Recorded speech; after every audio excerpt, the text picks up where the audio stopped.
Hello Gemini, this is your reading for the next 7 days. Thank you so much for dropping by, Gemini. Lalo na kung matagal ka na ditong sumusuporta, nag-aabang ng mga readings ko, sumusubaybay. And if you're new, don't forget to subscribe, like, follow. Maraming salamat po sa mga lahat na nagpapaabot ng suporta ninyo, yung mga nag-join ng membership, nag-avail ng subscription, yung mga nagpapadala ng stars, super thanks, pati na rin yung mga nag-avail ng private readings. Yung mga interesado sa private reading ko, palagi naman po nakalagay sa description yung pinaka-link papunta sa official verified page ko. Doon po kayo mag-message kung balak nyo mag-book, mag-inquire. Okay. Gemini, you have the Empress, you have the Sun card reversed, the Emperor, Ten of Cups reversed, Five of Swords reversed, daming reversed, Nine of Wands, Ace of Wands, Priestess reversed. So bottom ng deck, you have the Devil card. So there's Capricorn energy. Pwede ring may Taurus, may Libra. Pwede ring may Aries. Okay. Or water sign. Ayan pala, nabanggit ko na ba si Capricorn? Ayan.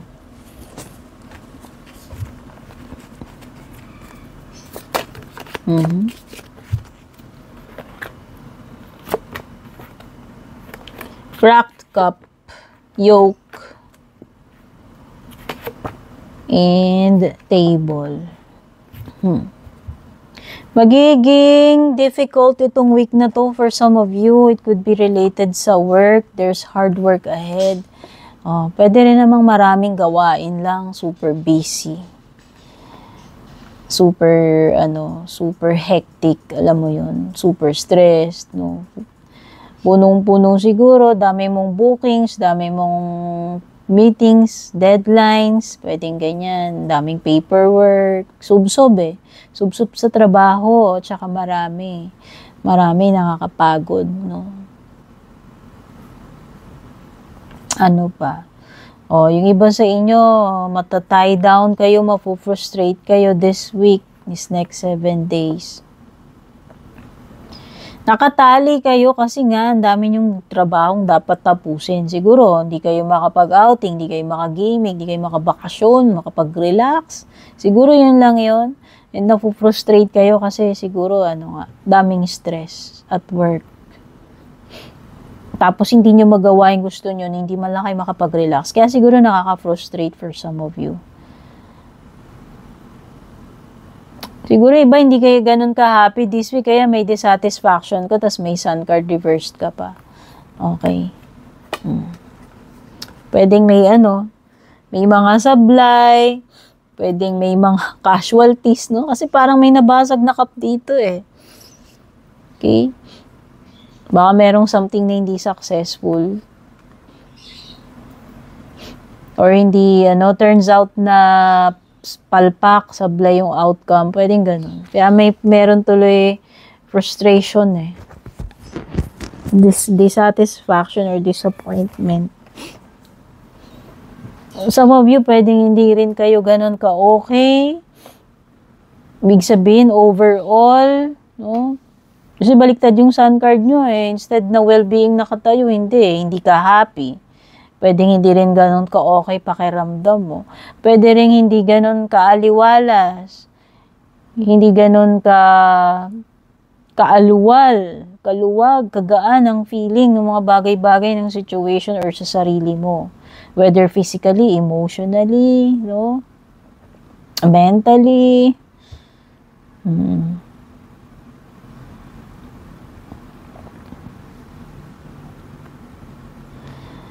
So, meron kang facts dito. Shrewdness and resourcefulness, especially in business. So, ikaw pagiging matalino sa pakikipag-negotiate. Kung meron ka mga clients, may business ka, paano makipag-usap, no? Nakikita ko dito na magiging, ka. Pwedeng itong successful na Pwedeng indication to ng successful business transaction.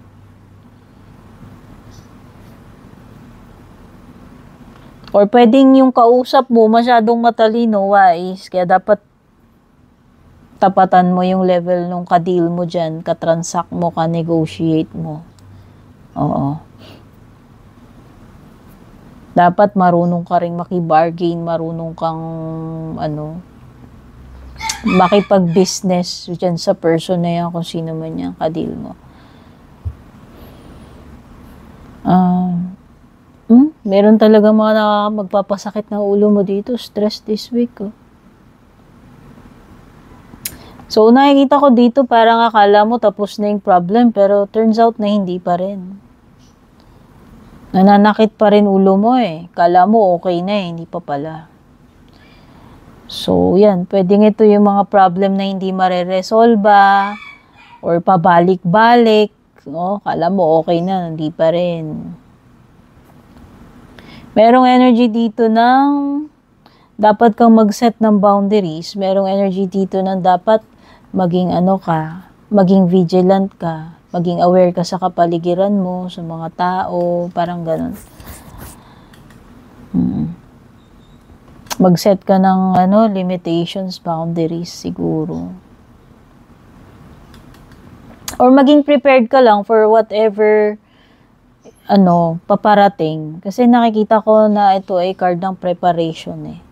Parang sinasabi na maghanda ka lang anytime this week, this next 7 days.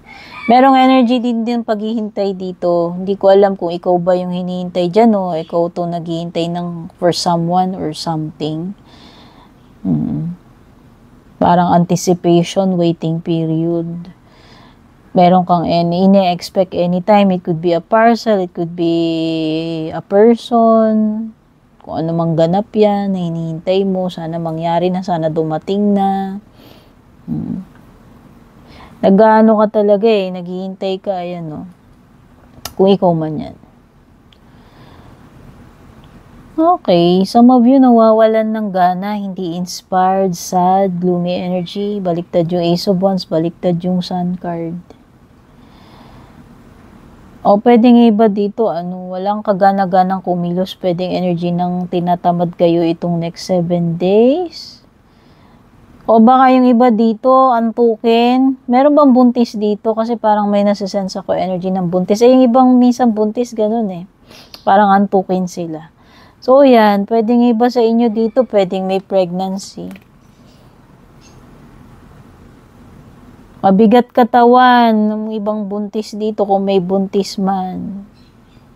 O baka iba malapit na manganak o laki ng tiyan, kabuwanan na, malapit na due date. So yan, meron kung hindi naman to about giving birth, baby na paparating or pregnancy, it could be something na malapit mo ng ma-harvest, ma-receive, Gemini, magkakaroon na ng matatapos na yung waiting period mo. Ayan na nga yung anticipated, no, darating na yan, Empress. Siguro nagkaroon lang ng delay with the Ace of Wands. Di ko alam kung ano to.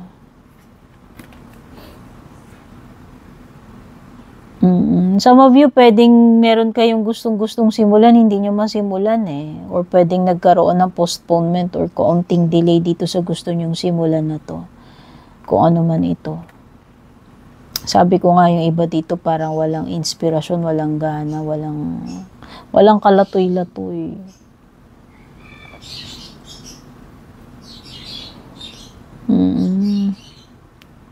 Ayan, yung iba hinihintay ninyo rito, pakikipagkaayos, pakikipagbalikan, pakikipagbati, or a family member. Kung nasa abroad man yan, baka na-delay yung flight or pag-uwi. Ewan ko, something, pwedeng may family event na supposed to be magaganap, pero baka na-postpone, na-delay lang. Okay? Something na ina-expect ninyo tungkol sa family, pwedeng hindi pa mangyari yan this week, baliktad yung 10 of Cups. Or it could be a disappointment sa isang family member kung meron mang maging disappointment or kung meron mang nangyayaring disharmony. sa pamilya o sa loob ng bahay, pwedeng may ganyan. Kaya siguro sad, kaya siguro hindi ganun ka-okay. Wow, Emperor card. So, nakikita ko dito is you are reclaiming your power, you are gaining control pagdating dito sa situation na to. It could also mean you are about to become employed kung wala kang trabaho sa ngayon. Pwedeng an opportunity na paparating or an opportunity, an offer, an opportunity or sa career or promotion. Oo. Tingin ko pwedeng promotion to for some of you kung meron na kayong trabaho. Pero para dun sa mga nag-expect ng opportunity sa job, sa career, pwedeng ito na yung hinihintay ninyong opportunity. Oo. Big sabihin na ito, i-grab mo na. Or merong situation dito, Gemini, na ikaw talaga ang magiging in charge dito. O baka yung iba sa inyo, breadwinner, kayo lang yung inaasahan sa family. So, kayo ang kikilos, kayo ang magpo-provide, no? Yun na nakikita ko. Pwedeng ikaw kasi yung pinakamaganda yung income dito or ikaw yung sa tingin nila maaasahan nila. Pwede nilang hingian ng tulong. Something related sa kung love life ito ay divine counterpart mo, Empress and Emperor. It could be a power couple, a divine counterpart mo. Kung meron mang current person or paparating na person sa buhay mo. Okay, pwedeng Taurus, Libra, or Aries energy. Ayan, so yung mga single dito, pwedeng yun yung sign na mahanap mo na yung kabiyak mo, yung tao na talagang compatible mo. Sabi ko nga, power couple yan eh. Okay? So, may energy dito ng fatherhood or motherhood about to become parents. Siguro nga, merong pregnancy or babying paparating sa family or sa'yo. Pwedeng pag-aasawa yan. Okay? Baka magiging first time na magiging parents, magiging nanay, magiging tatay. Kung hindi man sa'yo, from a family member.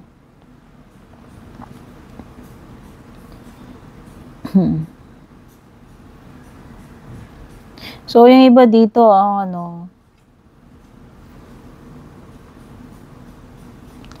malungkot kayo kasi parang hindi kayo pwedeng magkita or maging magkasama ng person mo.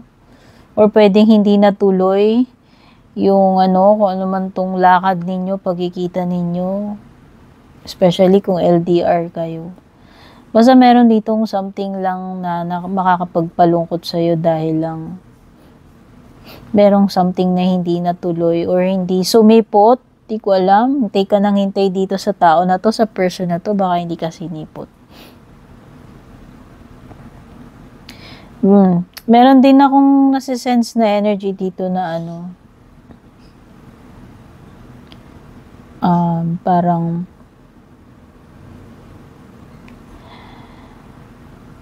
makikipag-ayos after ng pag-aaway, after ng disconnection. Siguro akala mo tapos ng lahat sa inyo nitong person na to, pero hindi pa. Oo, pwedeng nawalan kayo ng communication, nag-away kayo, naghiwalay kayo, pero parang nakikita ko parang may pagbabalik. Okay, kung nagkaroon man ng disconnection, kawalan ng communication, nagkaroon ng silent treatment, nakikita ko na magpaparamdam uli, no? Or, yun na nakikita ko Magkakaroon uli ng communication or connection. Makikiri-connect uli siguro tong person na to.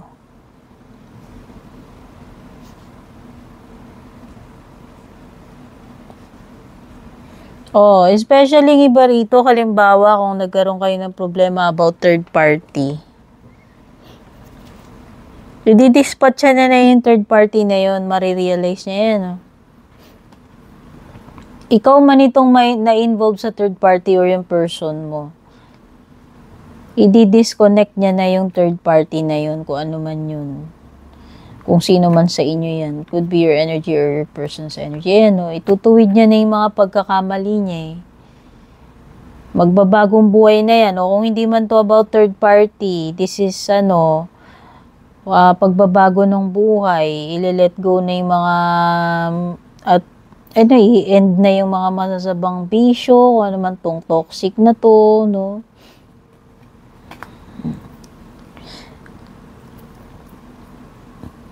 Mahihimas-masan to eh. Mawawala na yung obsession niya dun sa kung ano man yung kinau-obsession niya yan. Bagay, bisyo, o person. Okay? Oh. So, yan yung mga na-pick up ko dito sa iyong next 7 days reading, Gemini. Thank you so much for watching. Love you. Babush.